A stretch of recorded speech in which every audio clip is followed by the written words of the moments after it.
Welcome back to In Touch with Indiana Sports, powered by HoosierIllustrated.com, or welcome in for the very first time if you happen to stumble upon this lovely program of ours for the very first time. If you are somebody like that, we hope you'll stick around, give me a chance, and listen to me blabber on for the next 45 minutes to an hour. And maybe you'll get some enjoyment in that. Maybe you won't. Maybe you'll think, who is this buffoon? Who is this child speaking into a microphone talking about Indiana sports? Well, first of all, I'm not a child. Hopefully you don't think that, but I am on the younger side. I am 27, and I'll be your pilot today, just as I am every Monday, Wednesday, and Friday, as we navigate the wonderful world of college football and basketball and beyond.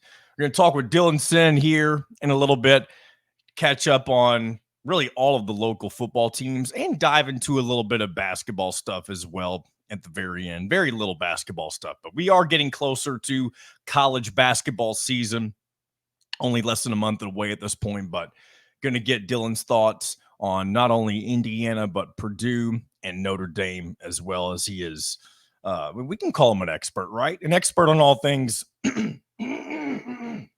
Excuse me. Sorry about that. One of those mornings with got to clear the throat. Hopefully that wasn't very intrusive, but one of those guys that kind of knows a little bit about each and every team. So we're going to talk with him. I was trying to talk with him last week, but we unfortunately had some connection issues, and we were able to get that sorted out this week. So glad to make that work with our man Dylan Sinn, and we will talk with him coming up here in just a few minutes.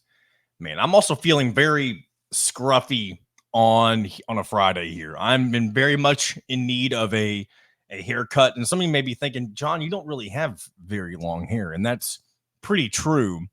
But the hair that I do have, if it gets any sort of level of long, as I'm looking at it here right now, like once it kind of hangs over, the ears a little bit, it's very, very annoying to deal with.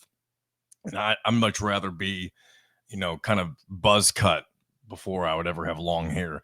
And I'll tell you what, if I ever kind of go full on receding hairline, I'm kind of making my way down that avenue right now. I'm not, I've got a little ways to go, but it wouldn't surprise me as I get into my later adult years if I just decide to go full bald and just do the beard instead, kind of pull off the, or at least try to pull off the Chris Daughtry look, as I've referred to it in the past. But where do we start off? Here's where we're going to start off. On Wednesday's show, let me clear my throat again real quick. I'm going to cover the microphone up, or at least mute myself so I can do this without making a bunch of noise. Nothing more aggravating for me, for those of you who listen to the show each and every time we post a new one. First of all, I appreciate you if you do that. But you also probably very well know that it is very aggravating when I have to clear my throat, and it really throws me out of the rhythm that I'm trying to get myself in. That's why I've got my handy-dandy coffee with me as always, drinking out of the Hyrule coffee cup today on a Friday. For you Legend of Zelda fans, some of you may be thinking, John, you're a sports guy. You can't like video games. How dare you? And some of you probably aren't thinking like that, but there are some people who just think that sports and gaming don't mix. And I don't game super, super often, but I do it on occasion, and I am a big Legend of Zelda guy. So, where were we? Oh, yeah, so on Wednesday, talking about, or I told you I was making a bet on the WKU spread against UTEP. They were 19.5-point favorites. I am an alma mater of Western Kentucky, for those who don't know. I've got my WKU shirt on today in celebration of them covering for me. And hopefully you tailed along with that as well. You made a little bit of money last night if you did that. And I don't know if you saw any of the game, but they were sporting some of the coolest looking uniforms / helmets that, maybe if you're not a Western Kentucky fan or familiar with their mascot or anything like that, maybe you don't care. But they had, for the very first time ever, big red themed helmets, and Big Red is the mascot for Western Kentucky University. He's just this big red blob, and the helmets that they had on for WKU, they were just the big, so it was just solid red with the big red eyeballs on the helmets, and they were very kind of spooky, but also, cute and hilarious all at the same time.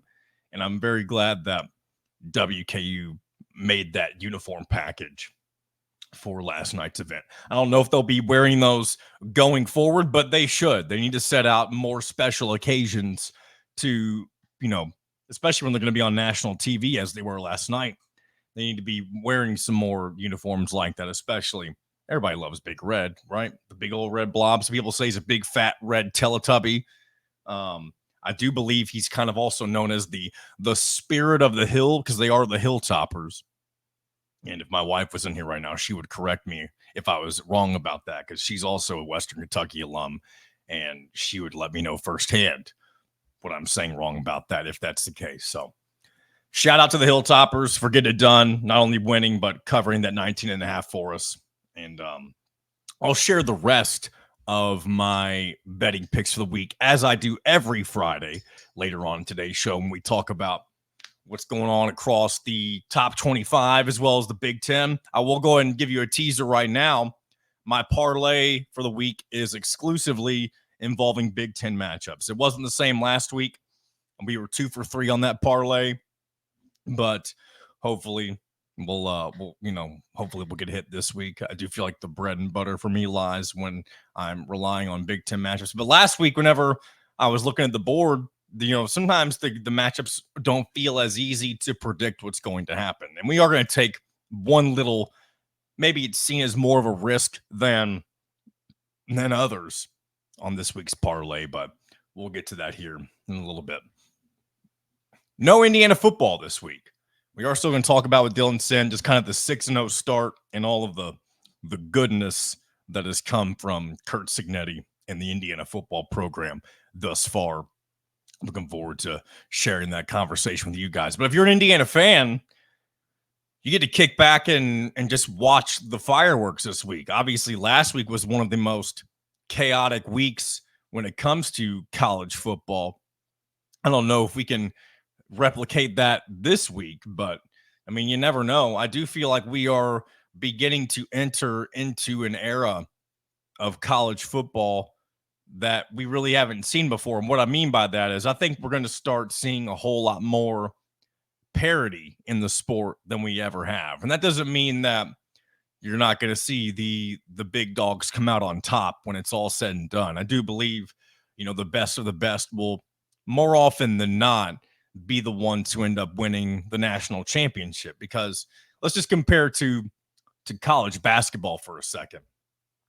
In college basketball, it does feel like in the regular season, you get a whole lot more parity than you used to, but it does seem like even though you may get a couple of guys like Florida Atlantic or, VCU or somebody every now and again making the Final Four, or even like a UCLA team who was in the first four and got all the way to the Final Four, even though that is a blue blood type of a program, whenever you can make it all the way from that level of the tournament, it's not really something you were supposed to do. But you still more often than not see the big dogs come out on top of the championship. But I do think that most of the time nowadays, we're going to have more weeks than we're used to seeing, where you have upsets galore in the Big Ten, the SEC, even the other power conferences as well. Just because there's so much shaking up going on with the transfer portal and NIL, where it seems like it's a lot easier to balance out rosters in college football than it used to be. So if you're an Indiana fan like myself, enjoy the weekend. Enjoy knowing that there's not going to be any, pressure for your team to perform this week. Indiana's 6-0. I mean, again, we talked about it. This is the first time since the 60s. There's a good chance that a lot of the younger side of the fan base, which includes myself, of course, they've never experienced something like this, where you get to this point in the season, you're halfway through, you're at the bye week, and you haven't suffered defeat, and it's almost like we don't even know how to act, right? And not that I'm acting out of my mind, but it seems like anytime we get to this part of the conversation with Indiana football, we do start to reflect like, okay, how serious is this? Like, we know Curt Cignetti's the real deal. We know this team meshes well together, but what really is their ceiling? And we know that the schedule gets a whole lot tougher from here on out after the bye week. And it starts off with Nebraska for homecoming, and you're favored by 3.5 early there. I don't know how much that's going to shift. I do think that's pretty close to what I expect, maybe the score to be at. But at the same time, though, I feel like I've said this a number of times as well with other games. It also wouldn't surprise me to see Indiana kind of put everything together the way that they have in every game so far. And maybe it is close going into the late third or opening fourth quarter, but they tend to put the pedal to the metal at the exact time to pull away and never really have the game in doubt. And one thing we haven't really had to see yet from Kurt Signetti, and it's something that he talked a lot about during the offseason, is we haven't seen him in a one-score game with Indiana yet. And one of his big calling cards was, I believe, last year at James Madison. I don't remember the exact number, but I do believe he was either unbeaten or only had one loss when it came to one-score matchups. And again, he's not been in that situation yet with Indiana. So one thing that will be interesting to see, especially as the schedule gets tougher, whenever the game actually is coming down to the wire at the end of the fourth quarter, how these Indiana Hoosiers respond to that situation. Because, yeah, we've seen them dominate and find ways to pull ahead, which is the ideal scenario. But that's more than likely not going to be the case as you get into the Ohio States, the Washingtons, the Michigans, maybe even Nebraska next week. And really, I mean, it wouldn't surprise me if any of the games, outside of maybe Purdue, if the rest of them don't come down to a much closer finish. So we'll see. Again, enjoy the bye week, and we'll talk more about Nebraska as it rounds its pretty little head next week, right? Real quick piece of Indiana basketball news I want to get to before we move forward onto our chat with Dylan Sinn.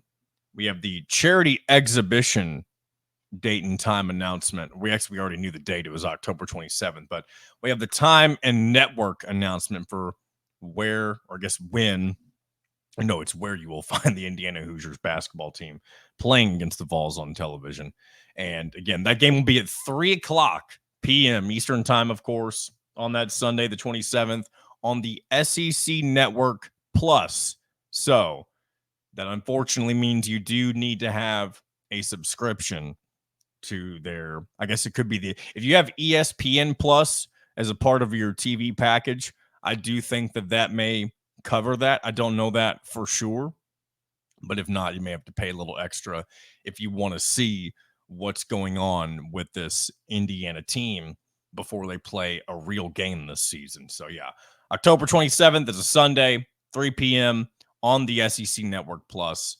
And I do believe the rest of the TV times were announced for, or maybe not every single game. I do believe a majority of the TV times were announced for the regular season as well. We're not going to dive into that just yet, but we may talk about that later on as we get closer to basketball season. So without further ado, going to go ahead and bring in our man Dylan Sinn to talk all things Indiana football, Purdue football, and Notre Dame football. And then we'll sneak in a little basketball chit-chat here at the very end. So let's go and move on to that right now. From the Fort Wayne Journal-Gazette, first time we've had on Mr. Dylan Sinn in a while. He is with us here on In Touch with Indiana Sports. How you doing, sir? I'm good. Thanks for having me on. This should be fun.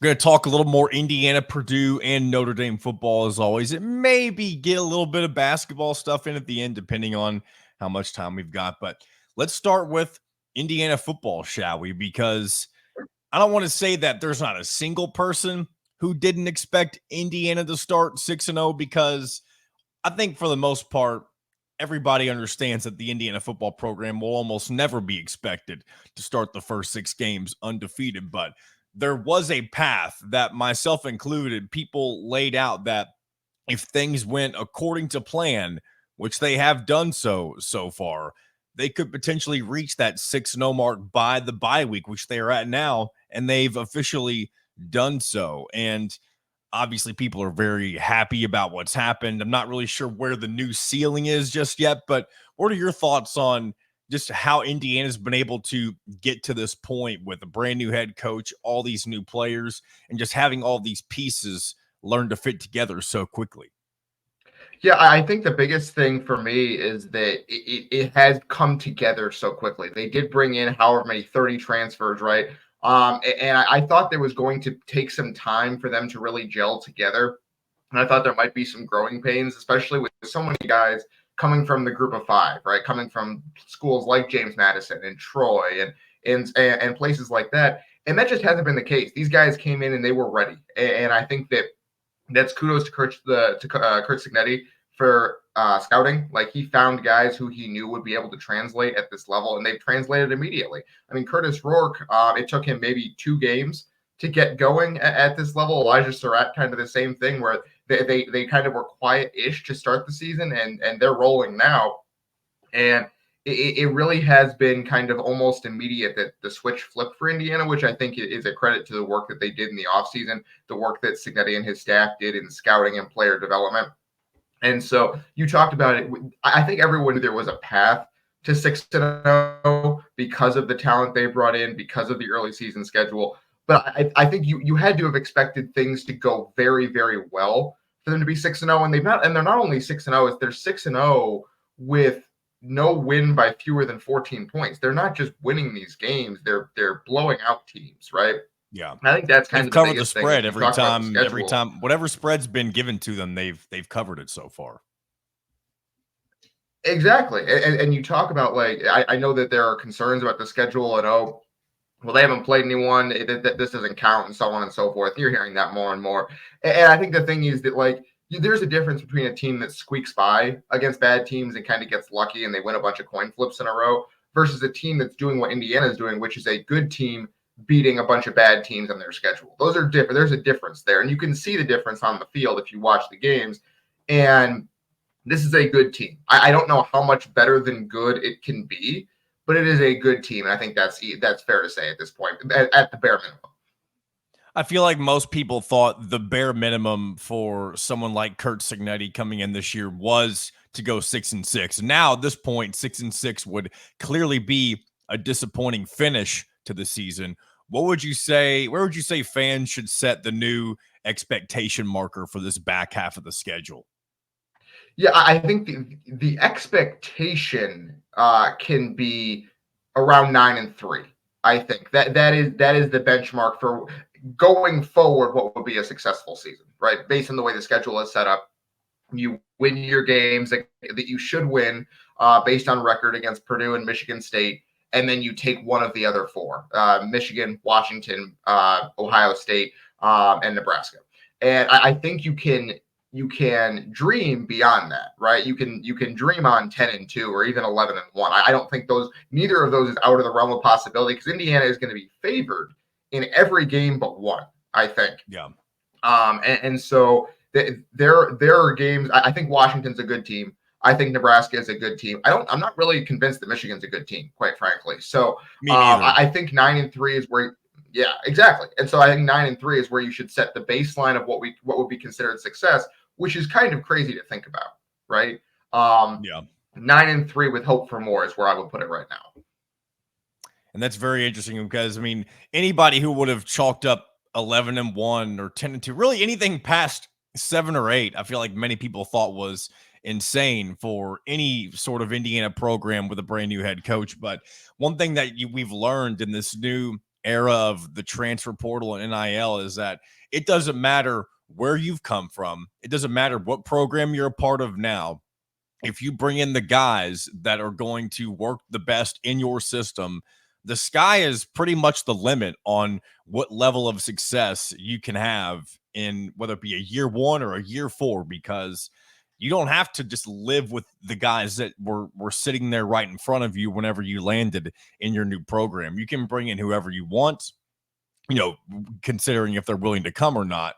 And it goes to show that the guys who came in, they trust Signetti, and clearly they trust him on a level to where they've been able to come together a whole lot quicker, than most people would have ever imagined. So it's very fun to see what's happened with Indiana football in, over the course of these first 6 games, and I'm excited to see what happens moving forward. I guess before we move on to Purdue, just what do you expect with Nebraska here next week?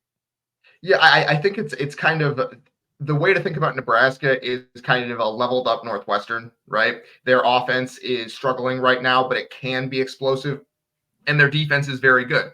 So it's going to be the best defense that Indiana has seen, I believe, and so that'll be a test for the offense. But I do think that Indiana's defense can get pressure, and their true freshman quarterback has shown himself susceptible to pressure at times.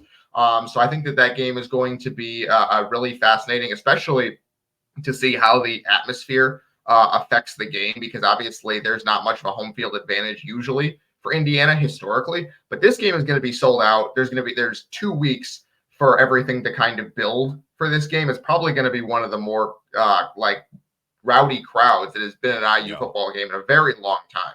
So I'm fascinated to see how that affects the game as well.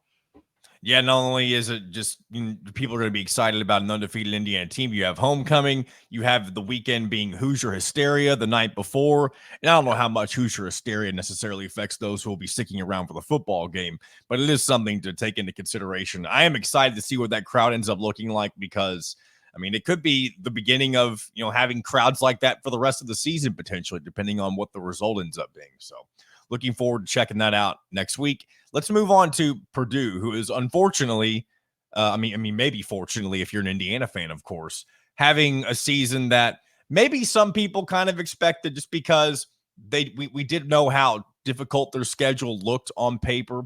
But Ryan Walters was promising taking a step forward, and it seems like they've done nothing but take steps back so far this season. Yeah, and the thing is, they're playing teams. They haven't even played the meat of their difficult schedule yet, right? Like they played Notre Dame and they lost that game badly. I think people expected them to be more competitive against Notre Dame, and that now they still have to play Oregon, and they still have to play Ohio State, and they still have to play Penn State. And obviously now they still have to play Indiana, and this week they play Illinois, who is ranked. So the schedule got more difficult, and Purdue looks worse than people expected. They lost to Oregon State by 17. They lost to a Wisconsin team that I don't think is very good.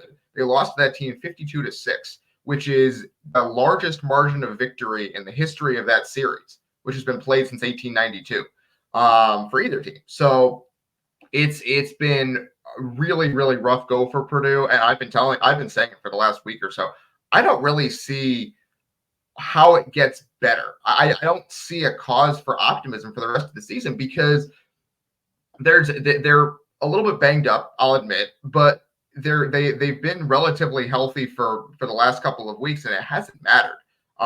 They're just not playing very well. They have the worst offense in the Big Ten by efficiency. They have the worst defense in the Big Ten by efficiency. So there just isn't a lot to hang your hat on and say, this is something we do well, outside of Devin Mockabee, who's averaging 6 yards a carry despite everything. So good for Devin Mockabee, who's having a nice season. But outside of that, it's really rough there. And the schedule is about to get even more difficult. So, yeah, it's not a good situation at Purdue right now. And if I'm not mistaken, I hope I didn't get baited into believing something that's not true, but is Hudson Card not playing against Illinois this weekend? I have not heard that myself. I was offline for a lot of yesterday because I was covering Notre Dame women's basketball practice. It's possible I missed that, but I have not seen anything to that effect. He didn't mention it in his Monday press conference. Okay. Because I saw something and I didn't do too much digging. It was a one-off tweet, and I don't even remember who put it out there. It could have been somebody just doing a troll job for all I know.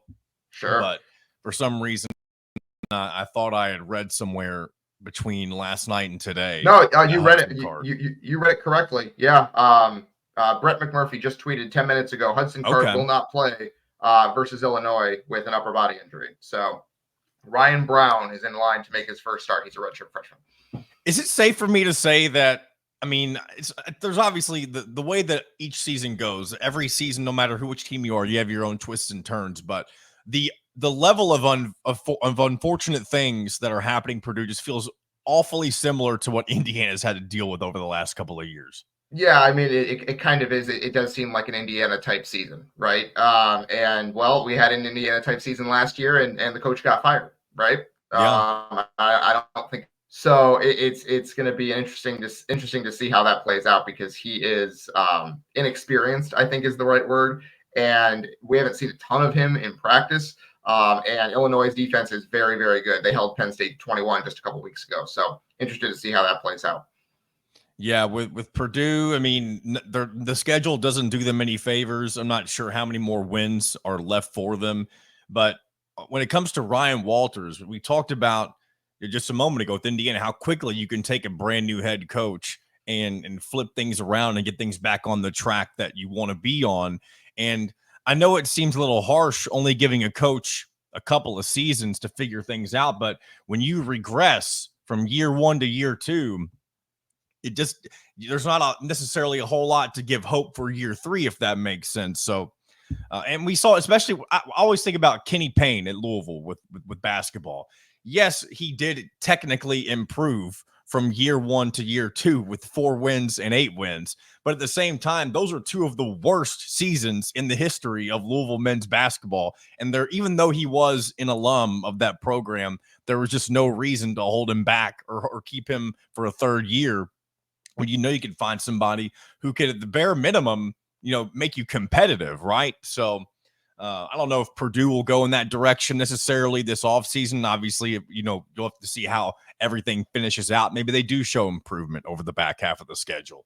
But if they end up finishing 11 or 1-11, it wouldn't surprise me if Ryan Walters is finished by the end of the season.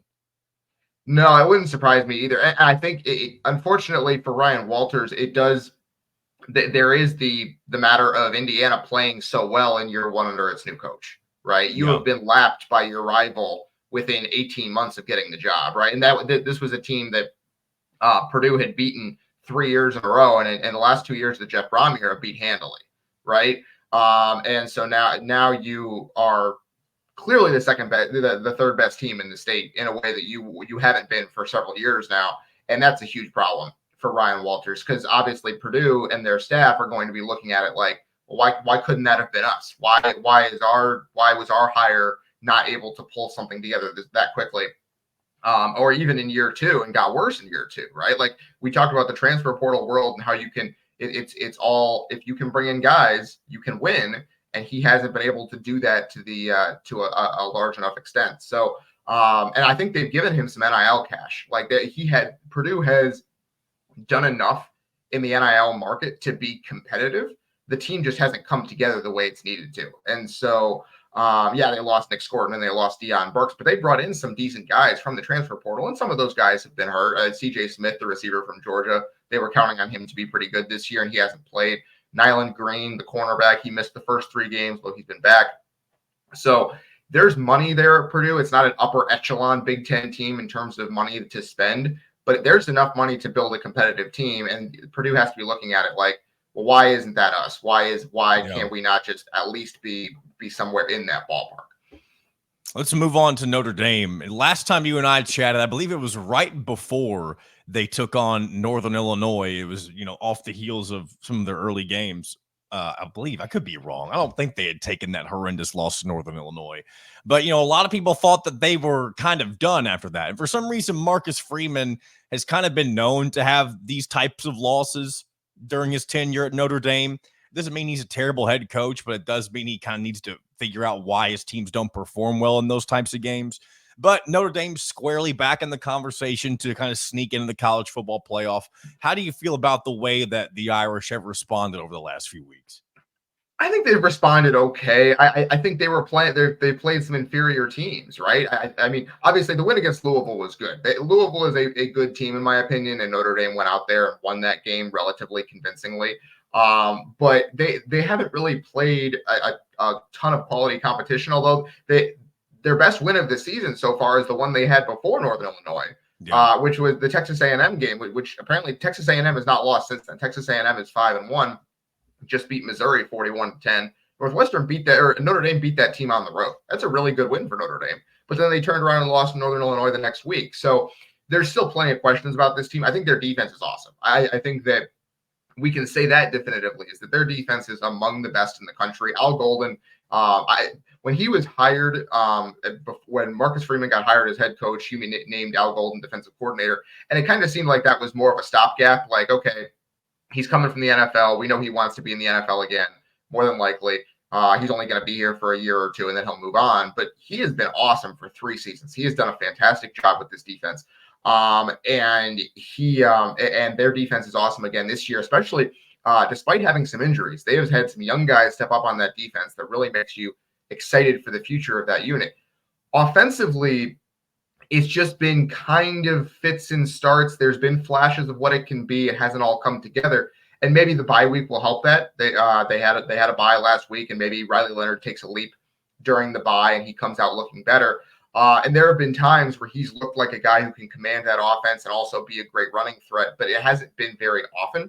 And so we'll see how that comes together after the bye. I'm still skeptical that this is a team that has the staying power. I do think they're probably going to take another silly loss at some point, would be my guess, just because they're so inconsistent on offense. But there's obviously talent there, and they will be favored in every game the rest of the season. I think that's fair. I think that's fair to say.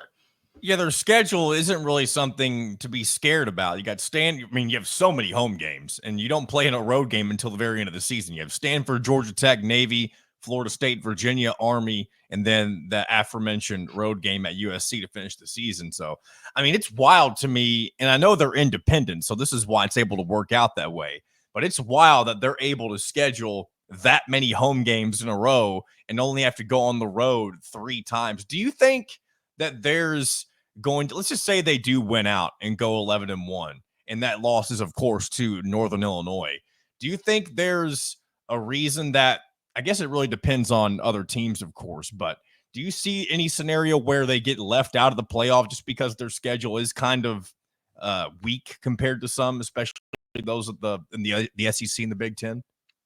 I don't think so. I think that Texas A&M win is going to loom large for them, because I think Texas A&M is going to go 9-3 or 10-2, and suddenly you're talking about a win over a top 15 SEC team, right? So I think that they'll be okay. If they go 11-1, they should be in. I will say, in terms of their schedule, the game against Georgia Tech next week is in Atlanta. It's neutral site at Mercedes-Benz. Okay, interesting. So it's basically a road game, but it's technically a neutral site. And that's kind of silly. Just play at Georgia Tech Stadium. That Georgia Tech wanted that. I think that is the Georgia Tech's preference. And then Army is also it's at Yankee Stadium, which is also technically a neutral environment, but it's far closer to obviously the Army campus. So I do think what's going to buoy Notre Dame, and we always talk about, Notre Dame plays the service academies, this and that, and they don't play a real schedule.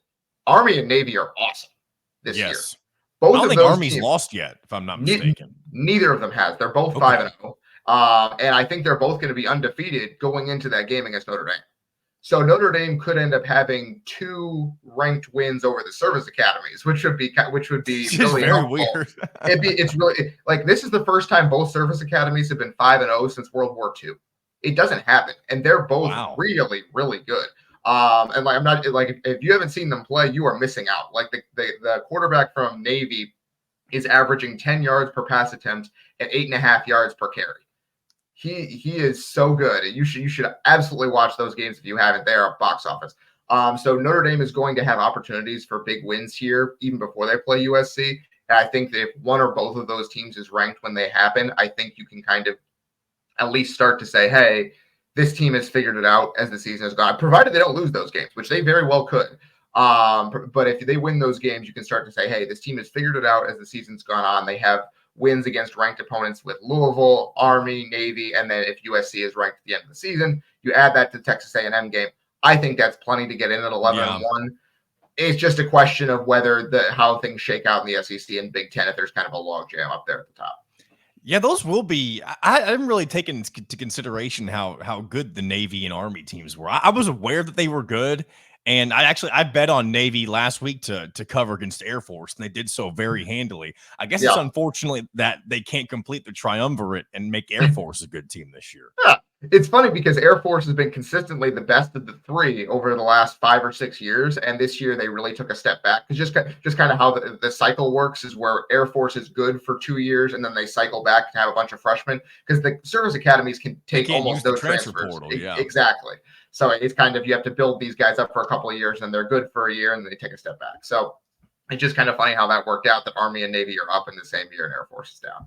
Last thing I'll end with, and it's going to be a basketball question. So you were at Big Ten Media Days last week, right? What are kind of just your initial thoughts on both Indiana and Purdue? I know they're both picked number 1 and number 2 by the media in the Big Ten. What are kind of your overall thoughts as we get close to the basketball season? Yeah, I'll start with Indiana. I think the talent is there. I think the X factor for them is going to be Malik Renew, and how well he plays away from the rim. I think it's going to be really important for him to be kind of a 35% 3-point shooter this year and just be able to move away from the rim and in the high post a little bit, because unlike Khalil Ware, Omar Ballo is going to be anchored to the paint, right?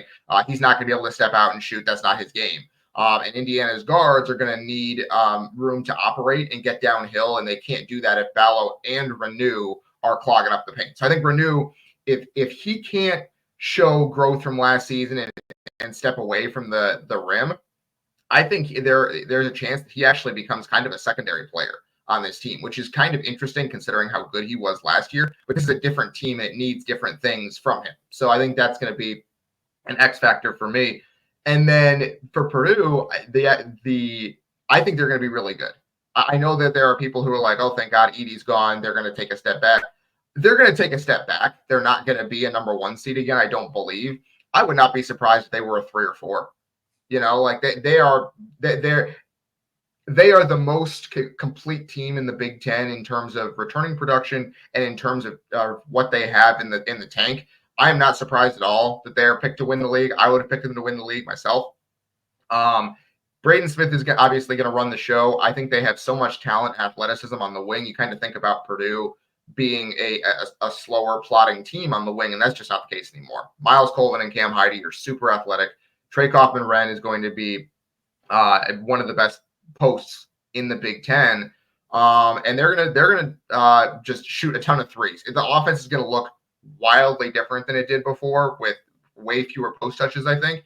But they're going to shoot so many threes, and they're going to make a lot of them, and they're going to win a lot of games just by outscoring people. I think it's going to be a lot of fun to watch. Dylan Sinn, I appreciate your time as always. We'll check in with you once again, probably in a few weeks, especially as we get closer to basketball season. We'll make that transition and maybe do a little more 50-50 football and hoops. And could be an exciting time in Bloomington for both teams this year. Absolutely. Looking forward to it, John. That'll be fun.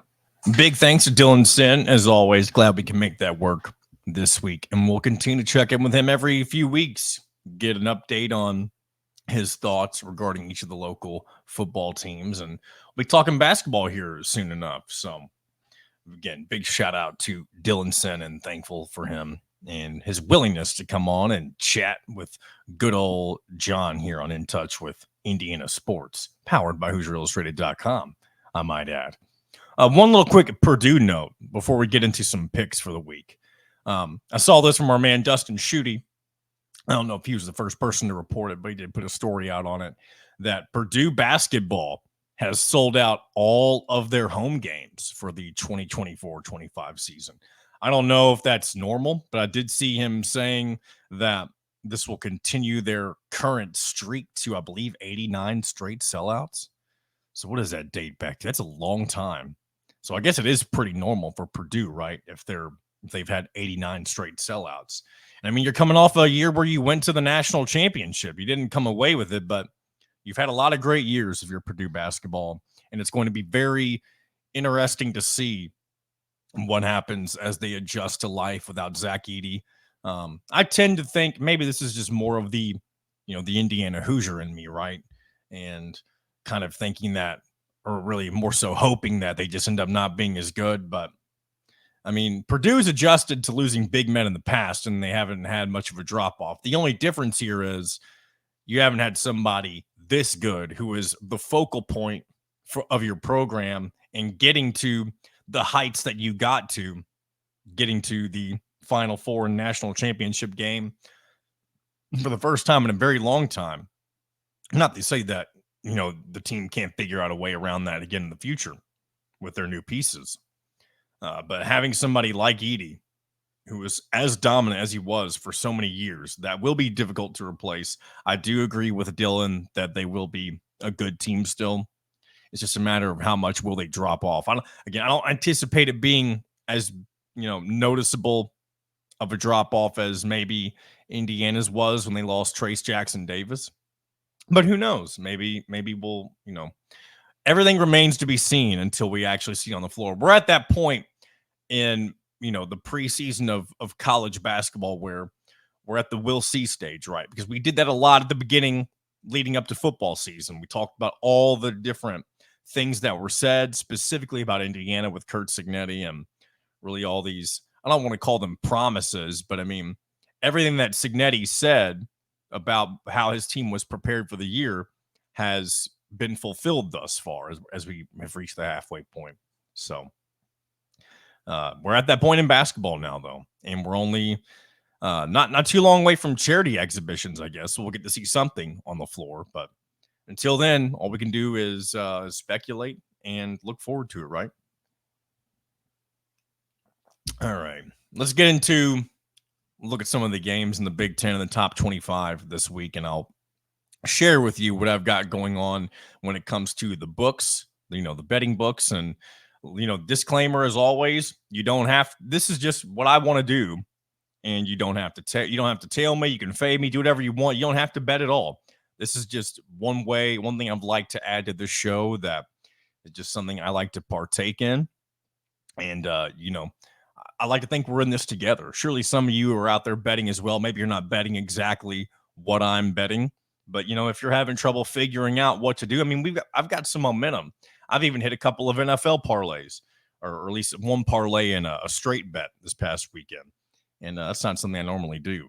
But college football have some decent momentum. I've hit a couple different parlays, a few straight bets. And this week, I know we already did the WKU straight bet yesterday, but I do have one parlay on the books looking. And these are strictly Big Ten games. So I'll go through the slate of Big Ten matchups. And when we get to a matchup that involves what I'm taking when it comes to the spread or something like that, I'll let you know what I've got in those. So starting off with tonight, Friday's night game in the Big Ten, 8 p.m. Two teams that the Hoosiers have already faced, Northwestern at Maryland on FS1.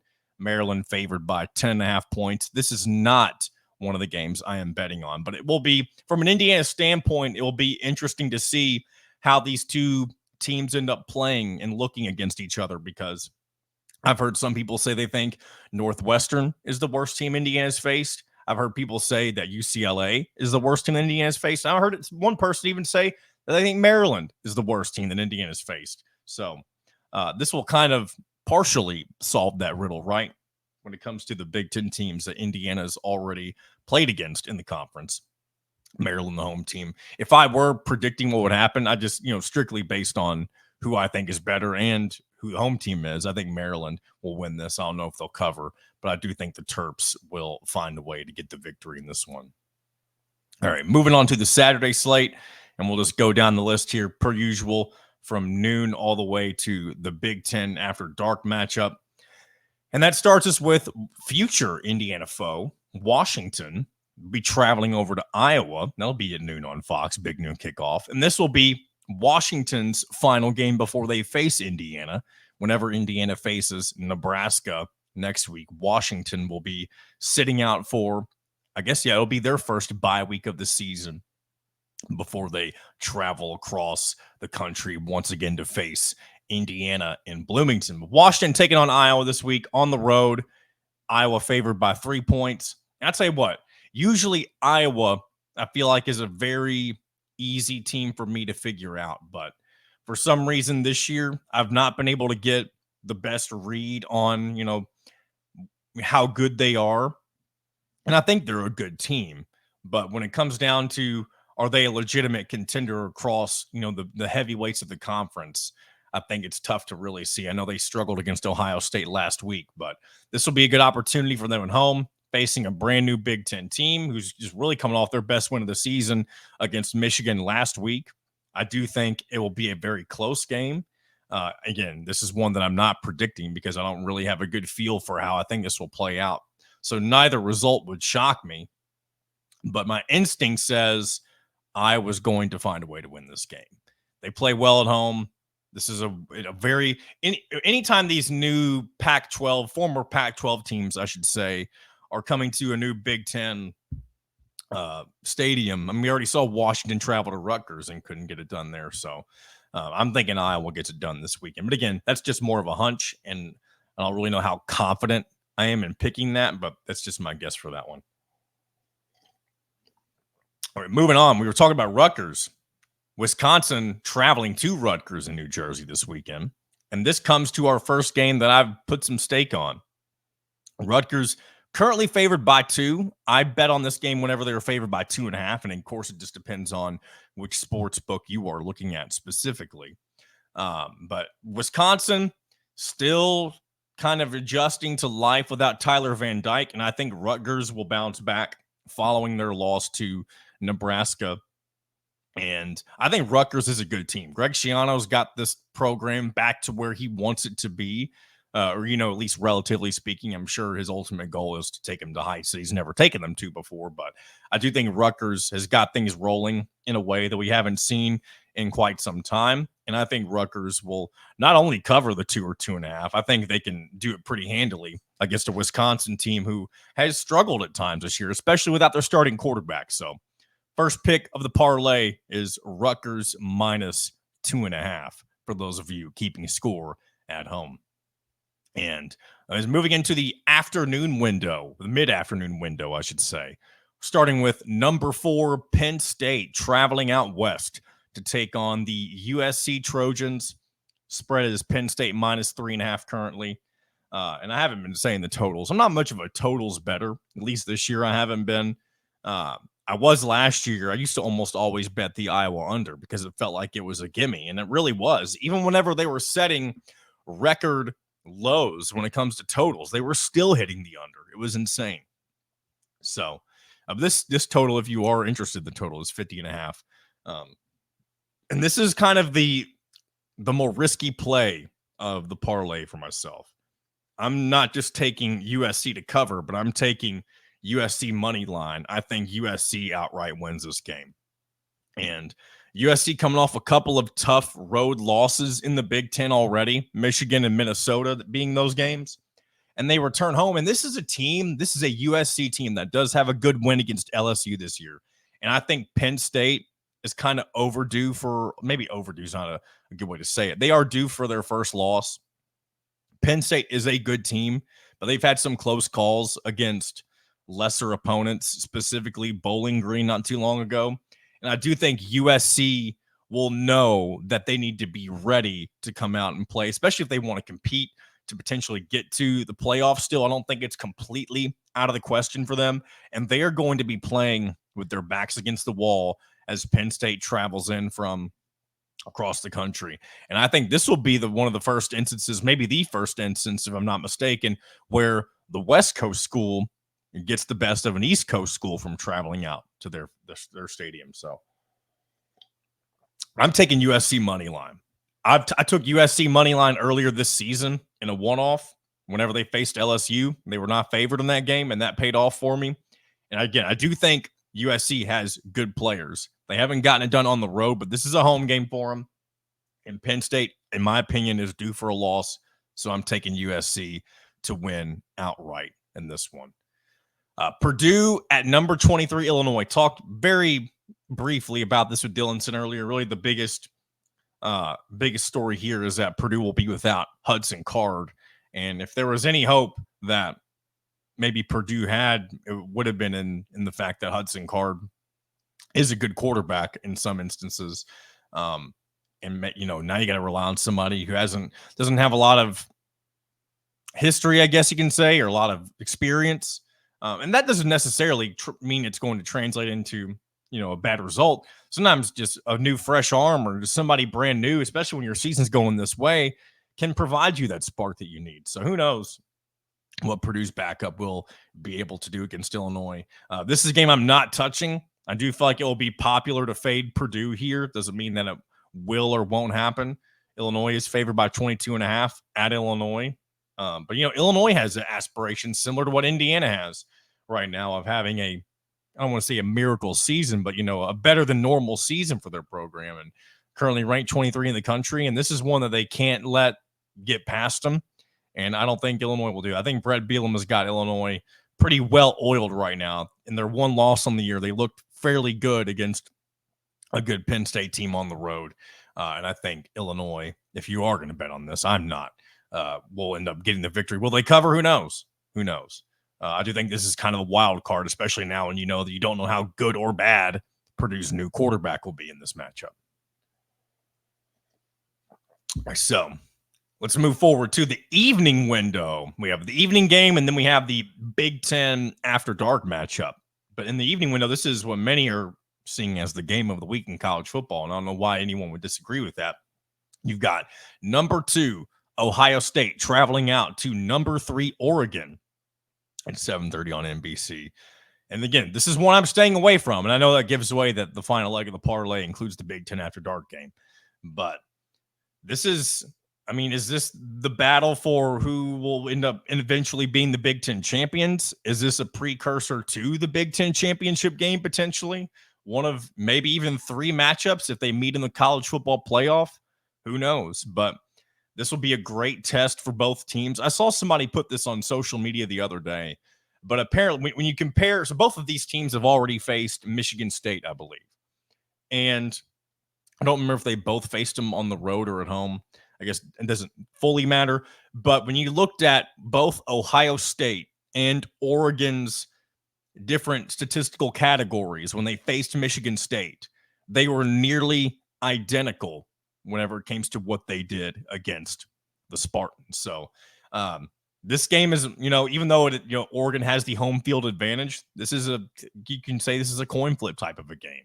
And of course, the winner having the upper hand on their road to the Big Ten championship and that auto bid for the college football playoff. And that doesn't mean that it's going to be one of those two, because as we've mentioned before, I mean, Indiana squarely has an opportunity to do just that as well. But, this is a game that many college football fans have had circled on their calendars for quite some time. And this matchup has happened before whenever these teams weren't a part of the Big Ten, but this is the first time they'll face each other as conference rivals, and it will surely be a fun game to watch. What do I think is going to happen, even though this isn't a game that I'm betting on? Because there's a reason I'm not betting on it. It's because I do feel like it could go either way, but I don't know. For some reason, I feel like even though I think Ohio State is probably the better team personnel-wise, I think this is going to be another example of, and it wouldn't be solely because of this reason, but it's going to be another example of what I mentioned earlier, and that's the West Coast team getting some fresh blood, if you will, right, from the East Coast and beating them at home. And I think Oregon, even though they've had some close games against Boise State and Idaho, I think this is their primetime moment to make a statement. And although it's the same thing for Ohio State, even though it's on the road, I'd take Oregon. I'd be taking Oregon right now if I were forced to choose. But thankfully, we live in a world where I'm not forced to choose, right? We can be wrong. We can be incorrect. So, with that being said, let's move on to the Big Ten after dark matchup. And it's not quite fully after dark. Usually, whenever we used to talk about the Pac-12 after dark, that usually meant 10 o'clock, 11 o'clock. Well, this is a 9 p.m. game on the Big Ten Network. Minnesota at UCLA. I still firmly believe, even though UCLA has looked somewhat better in recent games, and that's just relatively speaking. To me, UCLA and Purdue are battling for who the worst team in the Big Ten is. I'd say if it was choosing right now, it's probably Purdue, just because they've put some more disastrous results together than UCLA has. But UCLA is right there with them. And Minnesota's got momentum right now after their win against USC. They're rowing the boat, as PJ Fleck would say. I believe he said this at the end of their win. He said best 2 and 3 team in the country. Weird brag, but PJ Fleck is a weird dude. He wears the ties on the sideline, and that's kind of his brand. Just kind of be off the wall a little bit. I mean, we've seen the Big Ten is full of off the wall head coaches. I mean, Indiana fans have really had 2 straight off the wall head coaches when it comes to personalities, 2 differently personalities. They're both off the wall at the same time, with Tom Allen just having crazy energy all the time and Cignetti just kind of saying whatever the hell he wants. I do think most of it is calculated, but he also just doesn't have, or he does have the stones to say some of the things that many other coaches wouldn't ever bother with or really have the personality to do so. But PJ Fleck's one of those guys. Minnesota is favored by 3.5 points. I think that is very generous to UCLA. And maybe I'm straight up wrong about this potentially, but I think Minnesota goes down to UCLA, carries that momentum that they took from beating USC. And I think they beat UCLA pretty handily to cover the 3.5. And that will be my final leg for the college football parlay this weekend. So if you want, tail along with me. We've had some success in recent weeks. Not every time. There's weeks where we get everything correct. There's weeks where we get nothing correct. But if you just want to get on some action, feel free to tag along with those picks. Again, just to recap real quick, Rutgers -2.5. We've also got USC money line, and we've got Minnesota -3.5. And I don't have any one-offs. Usually I don't share my NFL parlays. I usually don't put those together until later on Saturday evening, of course, after the show has been recorded. And again, I don't even know if I'd share my NFL bets unless I started putting together a regular streak, because I'm just betting the NFL is hard. I mean, I had a good run last week, because one thing I've learned about whenever I'm picking on games to bet in the NFL, you have to kind of, instead of just picking 3 legs and going with it, for me, it's just more about maybe just do a straight bet or a couple of legs, things that you're most confident in, and take less risks in the NFL, because there's just so many things there's just so much, there's more parity in the NFL than you could ever imagine, I feel like. And that's why it's so difficult to bet the NFL. All right. We got a few more minutes here. Let's look at and do a couple more things. We'll start off here, look at some of the other games from around the country that may be of interest to you. And maybe you want to bet, maybe you don't, maybe you just want to watch the game. But I'll tell you one thing that's going to be interesting. How in the world will Alabama bounce back against South Carolina after losing to Vanderbilt this past weekend and really just shocking the entirety of the college football world? And I don't even think I realized how monumental that upset was until a few days later. Because I mean, I feel like being somebody who has, grown up, and this is kind of going to shift things over to basketball for a second, but I feel like I'm so used to seeing monumental upsets in college basketball to where, like, whenever you see them in college football, yes, they're more rare, but maybe it makes it harder to understand the magnitude of it. But whereas like college football purists, those who like their fandom maybe was born from football first, maybe I could see why it would hit a little different. But yeah, well, Alabama bounced back well against South Carolina. I think they will. I mean, I'm sure it does suck for Kalen DeBoer that his first loss as the head coach at Alabama was to, I was going to say, is arguably the worst team in the conference, but it's not even a question. Vanderbilt is the historical laughingstock of the SEC, and they're just fortunate enough really just to be along for the ride in that conference. But Alabama is still very much in the conversation for being a title contender, so there's no reason to think that they can't bounce back, especially when you got someone like Jalen Milroe under center who is as talented as he is. What else we got going on? We have the Red River rivalry between number 1 Texas and number 18 Oklahoma, the former Big 12 foes who are now SEC foes. I thought about putting some money on this game initially, but I really don't know a ton about each team, especially Oklahoma. I'm obviously familiar with both of Texas's really good quarterbacks in Arch Manning and Quinn Ewers. I do believe Arch Manning is still the guy they're going with under center right now. I think Ewers may be injured.